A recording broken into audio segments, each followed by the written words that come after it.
This is a BMW Isetta. It's not a real one, it's a model. The Isetta was a cheap microcar from the 1950s, the quintessential bubble car. It had a single door up front and a single cylinder at the back driving the rear wheels. It was cheap transportation. But despite this, it had style and character. People loved them. If only someone were to build an Isetta for the modern age.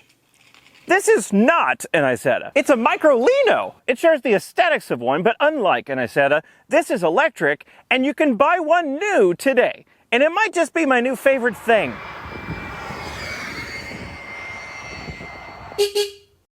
Hi, I'm in Switzerland, a country that is positively hideous. Don't have any desire to move here at all. This is a Microlino, the same micro that makes the scooters. And even though Microlino's headquarters is in Zurich, Switzerland, just a stone's throw from where I currently am, I was not invited here by Microlino. This is a privately owned car. I was invited here by a lovely American couple living in Switzerland that just bought this a week ago and asked me, "You want to come to Switzerland and drive our Microlino?"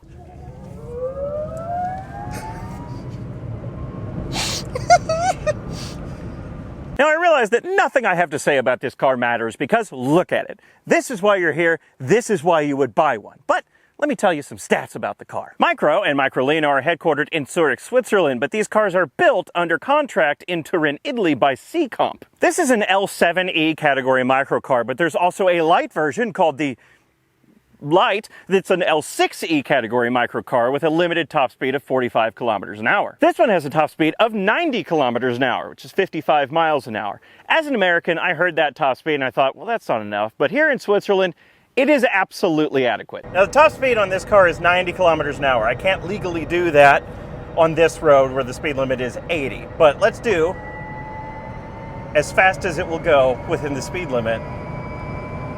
Okay, you can do that.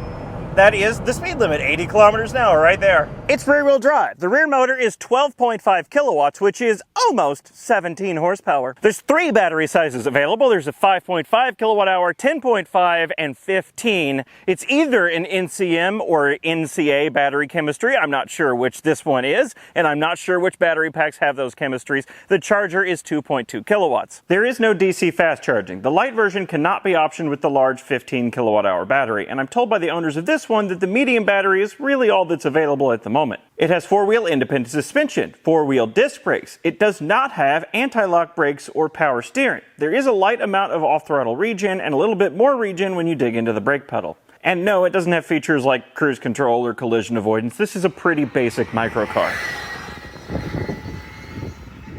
The light version, you may be wondering, is for lower driving age requirements. Now, it varies by country. Here in Switzerland, you still have to be 18 years old to drive the light version. But in France, for example, the light version of the Microlino falls under the sans permis category, which means you don't have to have a license at all to drive it, and you have to be just 14 years old. We're gonna floor it.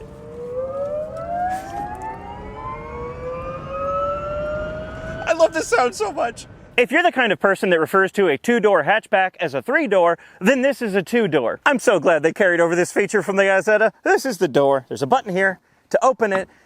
That was a delay. And you just step in through the front of the car like so. And it's a soft close door. I was just reminded of the fact this does not have anti-lock brakes. I was reminded because someone in a BMW wagon pulled out in front of me. That was only a little scary. One advantage this has over the Isetta is instead of an engine back here filling up all this space, this is a hatchback. With a delay. There we go. Is it coming across how spacious it is back here? Because it's surprisingly spacious. There's even some underfloor storage. I mean, not much, but it's better than nothing. I think that shield right there is either the battery or the motor. One thing I don't like though is you really got to press down on it to close this hatch. The steering has excellent feel to it. It feels really good. It's like really sharp going into the corners. That probably is helped by the extremely short wheelbase. The suspension feels great. Now this is a really smooth Swiss road, but it's really comfortable. A little bit body rolly, but I don't want it any stiffer than this. It's perfect. Sadly, one feature that did not carry over from the Isetta is the steering wheel being attached to the door. I loved that about the Isetta. And the Microlino 1.0, which I don't believe ever actually reached production, did have the steering wheel attached to the door, so it hinged up and out of the way when you open the door. But the Microlino 2.0, which is the one you can actually buy, has the steering wheel just on a big old sticky-outy column. These paws on the side, as you probably realized, are the headlights, but they're also the rear view mirrors. In the back here is the rear view mirror. The side windows slide open, which is so delightful to see in a modern car. Sorry, quadricycle, vehicle, modern thing. Interior features, there aren't a lot, but there are some. This seat does adjust, but it adjusts as one big bench unit and it only goes forward and back. So you do have some range of movement, but your passenger is coming with you. It does have tons of legroom in the all the way back position, and I have plenty of headroom in here. The seat isn't the most comfortable thing in the world, but it's not uncomfortable, which is really all you could ask for. You're not gonna do long distance journeys in this thing, so it only matters if the seat is uncomfortable, which it is not. I should note, this is the premium interior. There's not much padding in the seat, so I can't imagine what the basic interior must feel like.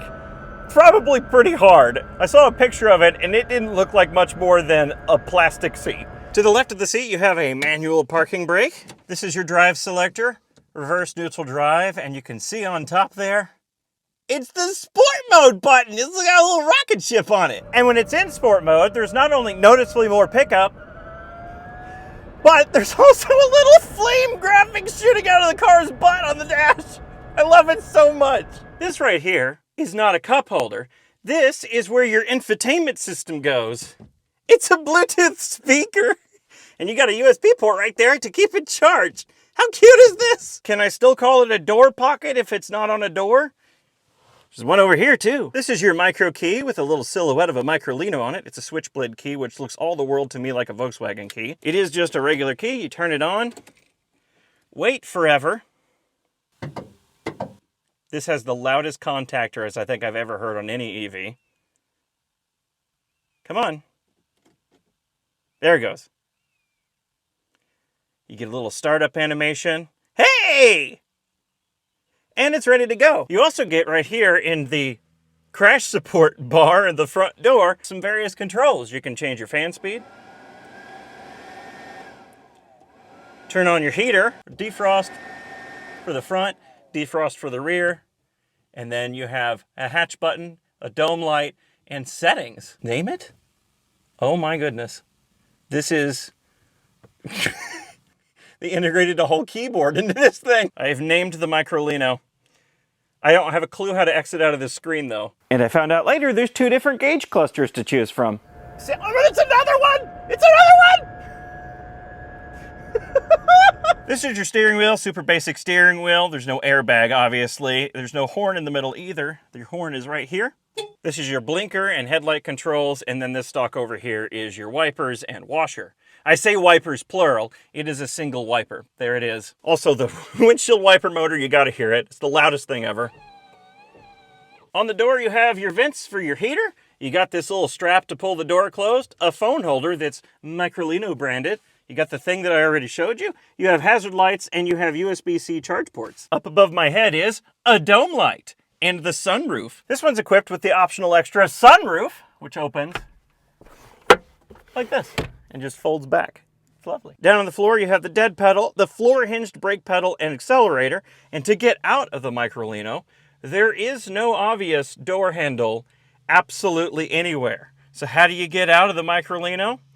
There's a hidden button behind the crash bar that you press and it opens it up. Oh no, I'm on the highway. Oh no. Oh no. Oh no. Oh, no, no, no, no. I am fully on the highway. I have made a big mistake here. Oh, well, we're going to go VMAX now, that's for sure. Ew! Ew, it's a Dodge Journey in Switzerland. I don't like being on the highway. It's doing it rather nicely, I must add. Yes, Ausfahrt! Take me off the highway. That was horrifying for me. I don't know if you could tell. I don't know that I'll ever be in this situation again, but next time, set Google Maps to avoid highways.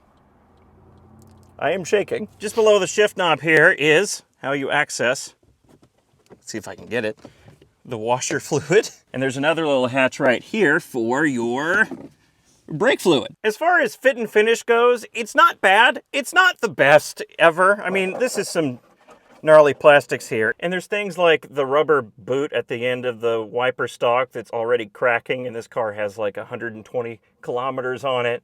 It's not awful, but it could be better. This is my favorite noise that it makes, going from throttle to regen.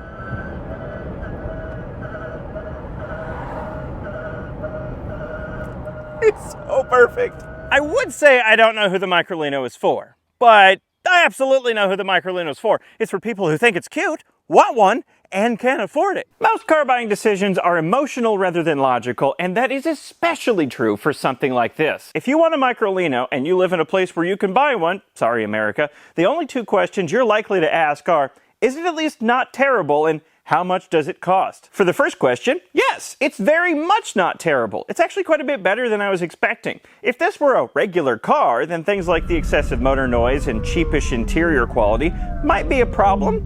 But it's not a Volkswagen, it's a novelty Isetta revival from a company that makes kick scooters for children. If anything, the minimal flaws add character and make me like it more. It's not like you're gonna spend hours... What was that?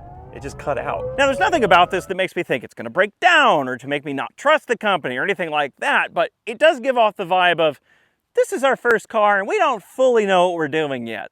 As for the cost question, this is surprisingly expensive. This particular Microlino cost the owners, all in with taxes, fees, and everything, 23,000 Swiss francs. That's $25,000. And that's kind of a lot for a super basic car like this, especially when you compare it to a normal car. But again, this isn't a normal car. And even though it's a bit on the expensive side, you know what it's cheaper than? An actual Isetta in good shape. And the Microlino is going to be quieter, nicer, more reliable, and a lot more daily usable than an actual Isetta. And now for the bad news. The Microlino is infectiously joyful. It's so much fun to drive. The noises, the experience, every part of the driving experience is just wonderful. I never stop smiling, except for that one time that I accidentally took it on the highway, but that turned out to be fine. And everyone around you smiles too, because look at it! It's even fun to toss around twisty roads. So how is that bad news? Because I live in the United States and I can't have one. Thanks to the lovely owners of this Microlino for loaning it to me for the day to make this video, and thanks to Switzerland for being like the prettiest place I've ever been to. Here's a hedgehog. Look at it!